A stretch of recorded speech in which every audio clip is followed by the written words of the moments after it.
अजित पवार यांच्या अपघाती निधनानंतर अर्थ खातं अद्याप राष्ट्रवादीला मिळालेलं नाहीये। राष्ट्रवादीच्या राष्ट्रीय अध्यक्षांसह प्रमुख नेत्यांनी यासाठी अनेकदा दिल्लीवारी केल्याचंही पाहायला मिळालं। मात्र आता अर्थ खातं अजित पवारांच्या राष्ट्रवादीला मिळेल असं वाटत नसल्याचं आमदार रोहित पवारांनी म्हटलं। मात्र असं असलं तरी अजितदारांची राष्ट्रवादी अद्यापही अर्थ खात्याबाबत आशावादी असल्याचं पाहायला मिळतंय।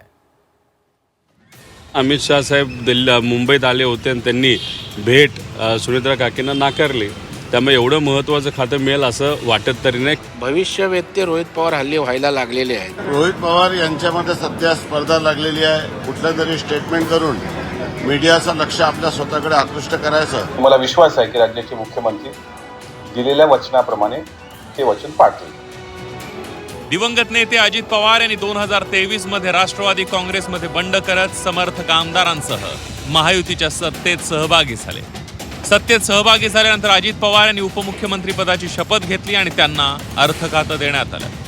2024च्या विधानसभा निवडणुकीनंतरही सत्तेत आलेल्या महायुतीनं अर्थ खातं पुन्हा अजितदादांनाच दिलं। मात्र दुर्दैवाने अजित पवार यांचं विमान अपघातात निधन झालं आणि काही काळासाठी अर्थ खातं मुख्यमंत्र्यांनी आपल्याकडे ठेवलंय। मात्र आता अर्थ खातं राष्ट्रवादीला पुन्हा मिळावं यासाठी राष्ट्रवादीच्या राष्ट्रीय अध्यक्षा सुनेत्रा पवार यांच्यासह प्रमुख नेत्यांनी अनेकदा दिल्लीवारी केल्याचंही पाहायला मिळालं। मात्र अद्याप त्याचा फैसला झालेला नाहीये। याच दरम्यान पवारांच्या राष्ट्रवादीचे आमदार रोहित पवार यांनी अर्थ खात्यासंदर्भात एक वक्तव्य केलंय। अर्थ खातं हे अजित पवारांच्या राष्ट्रवादीला मिळेल असं वाटत नाही। मात्र अर्थ खात्यावर अजित पवारांच्या राष्ट्रवादीचा हक्क असल्याचं रोहित पवार म्हणाले। भाजपकडून अजित पवार यांच्या राष्ट्रवादीची ताकद कमी केली जात असल्याचा आरोपही आमदार रोहित पवारांनी केला। अमित शाह साहेब मुंबईत आले होते आणि त्यांनी भेट सुनेत्रा काकींना नाकारली, त्यामुळे एवढं महत्त्वाचं खातं मिळेल असं वाटत तरी नाही। खरं तर हक्क हा अजितदादांच्या पक्षाचा आहे। अजितदादा नसताना मात्र कुठं ना कुठंतरी हळूहळू त्या पक्षाची ताकद कमी करण्याचा भाजपने प्रयत्न केला। हे आम्ही अनेक वेळा त्या ठिकाणी बोलून दाखवलेलं आहे। त्यामुळे ते जर डिपार्टमेंट हातात आलं तर मग बऱ्याच महत्त्वाच्या नाड्या हातामध्ये येतात आणि ते भाजपला नको असावं, एकनाथ शिंदेंना पण नको असावं, म्हणून त्यांना मिळेल असं मला तरी वाटत नाही। त्याला भांडावं लागेल, त्याला ताकद दाखवावी लागेल। काही प्रमाणात ती चुणूक नाहीतर ती ताकद अप्रत्यक्षपणे काल परवा दाखवलेली दिसते। तर किती दिवस ते दाखवू शकतील आणि स्वतःचं हक्काचं खातं आपल्याकडे परत घेतील हे आपल्याला मात्र येत्या काळामध्ये बघावं लागेल। आमदार रोहित पवारांच्या या वक्तव्याचा भाजप आणि शिवसेनेच्या नेत्यांनी समाचार घेतलाय।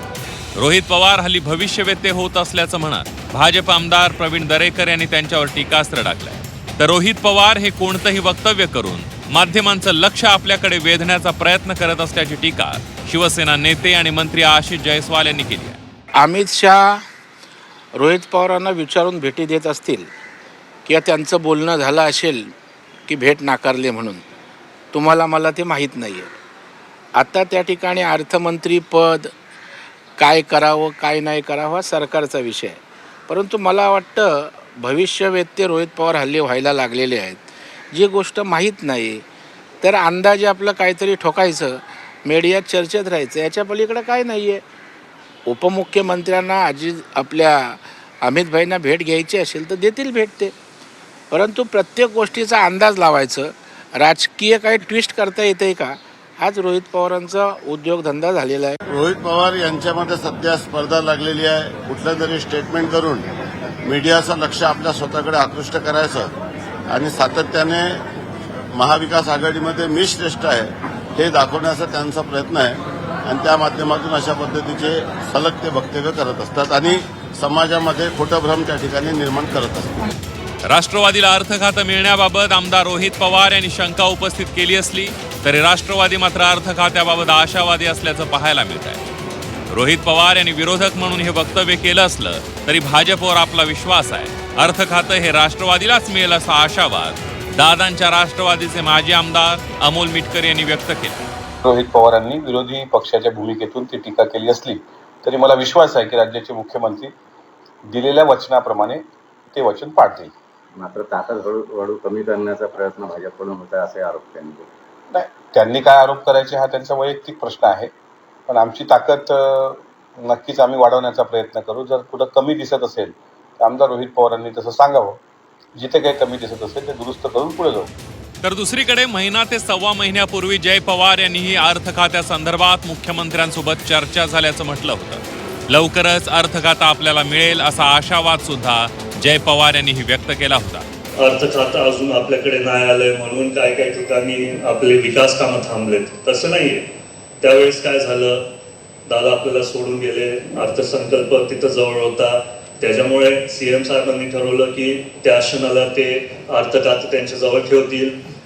आता पण काही दिवसापूर्वी पारदादाची वहिनी साहेबांची आमची तशी चर्चा झाली. सीएम साहेब बोलले की लवकरात लवकर आपलं अर्थ खातं आपल्याकडे तसं येईल. अर्थ खातं पुन्हा राष्ट्रवादीला मिळावं यासाठी राष्ट्रवादी आग्रही आहे.